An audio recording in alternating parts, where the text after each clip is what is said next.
The following video are my words. My name is Dayman Rayne.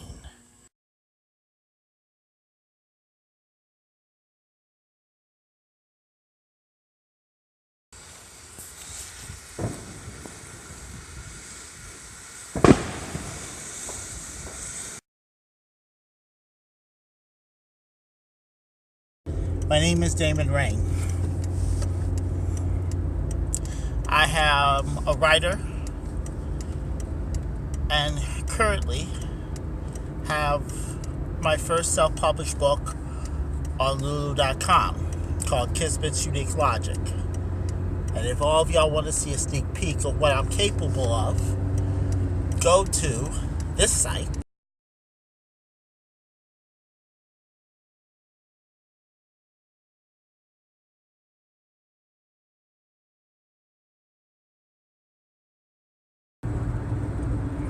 And see the best what Moontime Production has to offer. My co-owner and one of my best friends, Bloodfang's music is on there, which includes the emotionally comforting song In Between. And another song, a great instrumental called Walking Away, which is the opening theme to our short film, Moontime Production short film, Finish What You Started, and the best damn web series ever, also named Finish What You Started, which stars the beautiful and talented actresses Devin Dorbrand, Ashley Green, Valerie Hines, and last but certainly not least, my favorite on-screen wife, Catherine Brooks.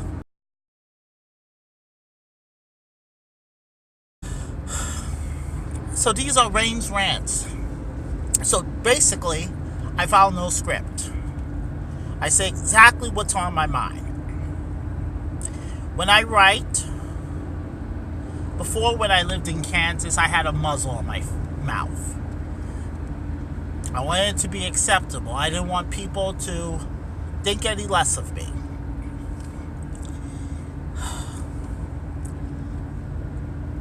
I didn't speak up. And now that I'm back in the greatest region in the world, New England,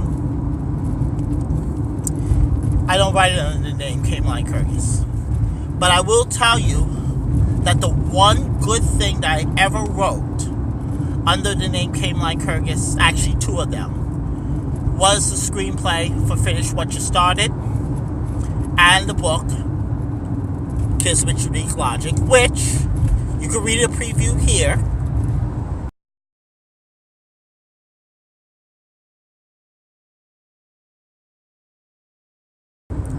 If the preview is really good, there might be a link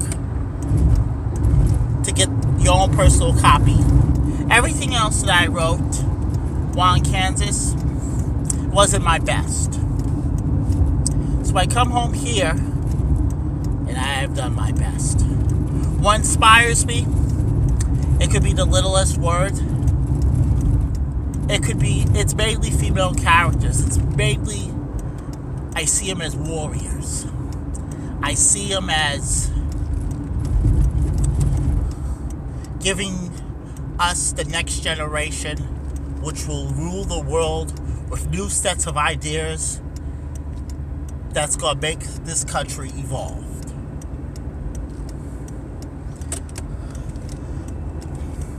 Bringing a whole idea of sexuality that will be nothing, that will be so intimate that the thought of them taking off their clothes, it's like revealing your gifts for Christmas. Yeah, you didn't think I could come up with that now, did you?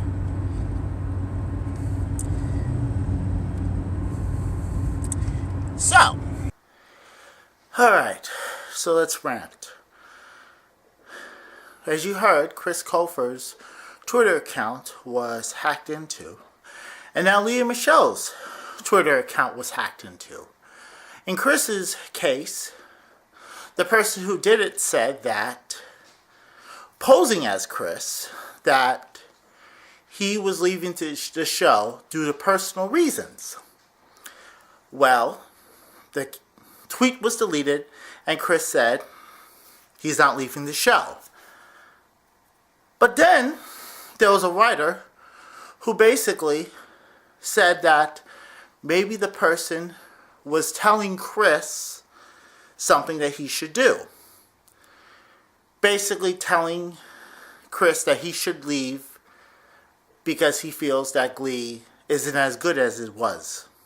Now, I will say the last 3 episodes of Glee were horrible.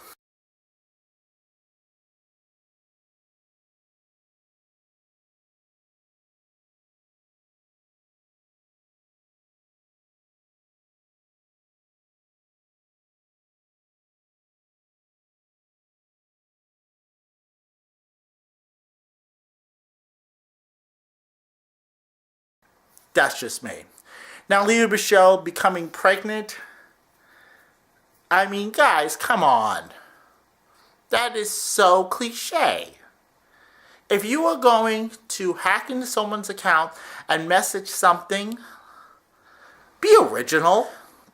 Randy Orton was by far one of the greatest heels in the last 5 or 6 years, and now he's faded into the background. Let's see, loss at WrestleMania, 2 losses against the Shield. And basically it's just, I mean, you've seen his wrestling matches. They're awful. They are awful. This just, I mean, he's just there. It feels like, you know, you're watching his matches and he's like going through the motions, you know? It's like he's been coddled. He's been groomed for this company to be the face of it. And it seems like it was a failed experiment. There was some internet asshole who said that people should stop cheering for CM Punk because he just left them. Dude, seriously? Alright, let me put this in perspective. CM Punk,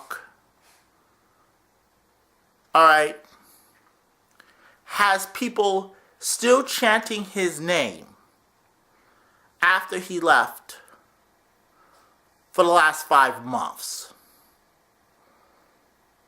Alright, I don't remember a wrestler having that much appeal,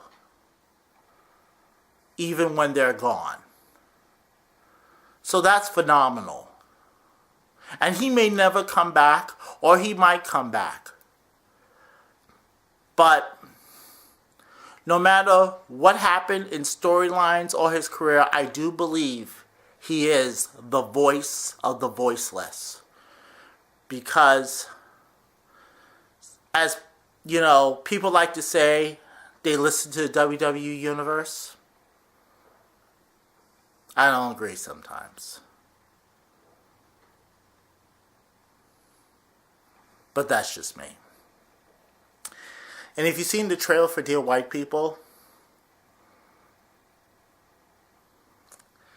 you know, the writer and director should just be ashamed of himself. Making, you know, he should be ashamed of himself making a movie about how white people hold the black person down. You know what? There have been movies like Higher Learning, School Days, Do the Right Thing, and their controversy were about things that people didn't want to talk about. Their movies gave you great characters to relate to, their struggles, and will be remembered in movie history, where dear white people will be forgotten. And maybe you're right. Maybe all the white people in the world get on Skype. They text each other. They call each other on those days. And they love to plot and plan strategy to keep the black person down by perpetuating more stereotypes. So it's great you made a movie called Dear White People to expose Whitey and the man's plan to... Do you see how ridiculous that sounds?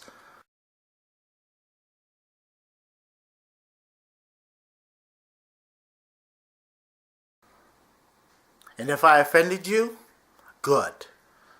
My name is Dayman Rayne.